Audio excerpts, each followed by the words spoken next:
The wind is whispering through the nipper hut, rustling the leaves and creaking the bamboo. Can you smell that? The air is thick with the scent of salt and earth, and it's getting chilly. Look up. The palm trees are swaying in the moonlight, their leaves making dancing shadows. There's one palm tree, older than all the others, leaning close to the hut. Its leaves brush against the roof, making a sound that's both comforting and scary at the same time. But tonight the wind is carrying a different message through those leaves. It's a whisper, hard to hear but full of dread. Inside the hut, a 10-year-old boy named Miguel huddles closer to his Lola, ailing Elena. Her wrinkled face tells stories of a life lived under the Philippine sun. Her eyes, even old and cloudy, still hold a spark of mischief, but tonight she's worried. She holds Miguel tight, her hand rough but warm. "Miguel," she murmurs, her voice like a low drum. "Do you hear the palm whispering tonight?"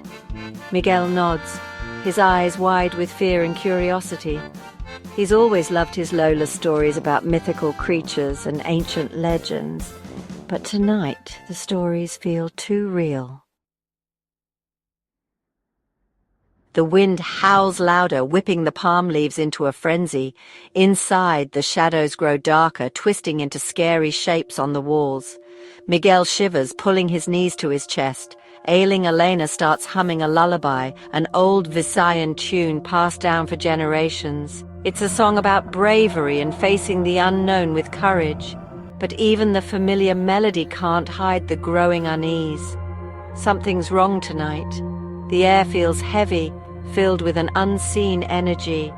The palm tree whispers more urgently, its voice no longer gentle but like a desperate cry for help.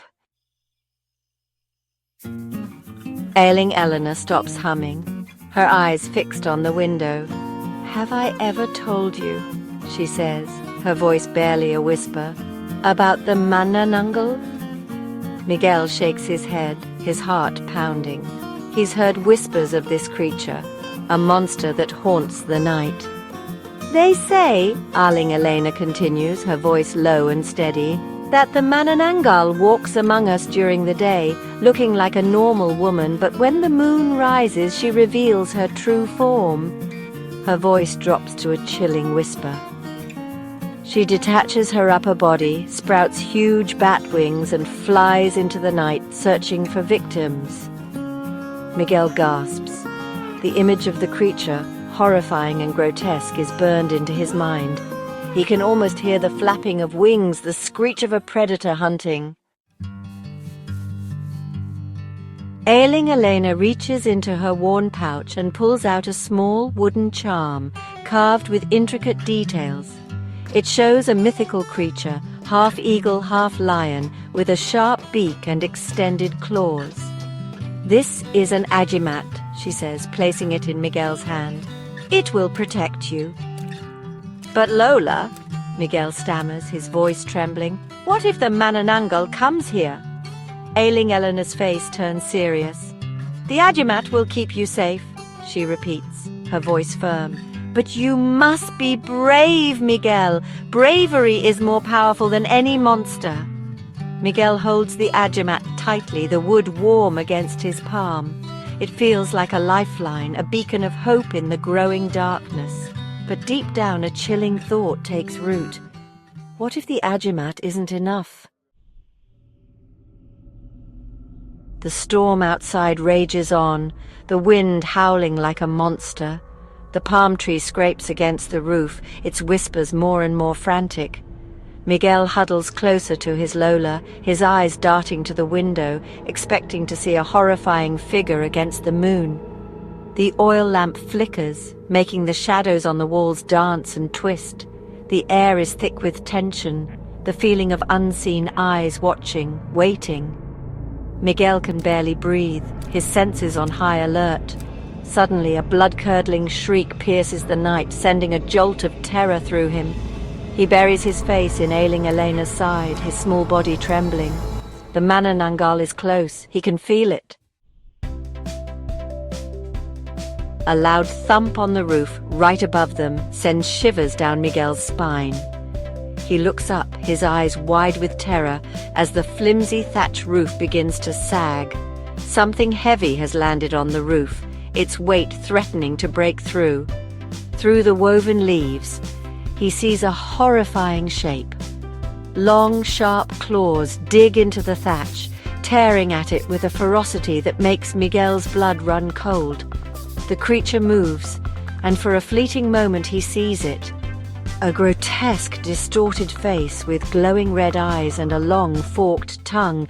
The Manananggal, it's here. Ailing Elena pushes Miguel behind her, her frail body a shield against the monster above. "Run, Miguel!" she yells, her voice surprisingly strong. "Take the Ajimat and run!" But Miguel can't move. Fear has frozen him. Another ear-splitting shriek echoes through the night as the Manananggal rips a hole in the roof. Rain pours in, mixed with leaves and debris. The creature hangs upside down from the rafters, its long, slimy tongue tasting the air. Its eyes, glowing like hot coals, fix on Miguel. He clutches the Ajimat, his only weapon against the nightmare unfolding before him. He has to be brave. He has to save his Lola. The night is filled with the sounds of the storm, the wind howling, the rain drumming against the roof.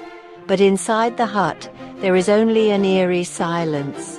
The air hangs heavy, thick with unspoken words and lingering fear. The palm tree outside continues to whisper, but its message is lost in the wind. The Manananggal is gone, but the memory of its terror lingers, a chilling reminder of the darkness that lurks just beyond the edge of the firelight. And in the silence, the palm whispers its secrets, waiting for the next night to come.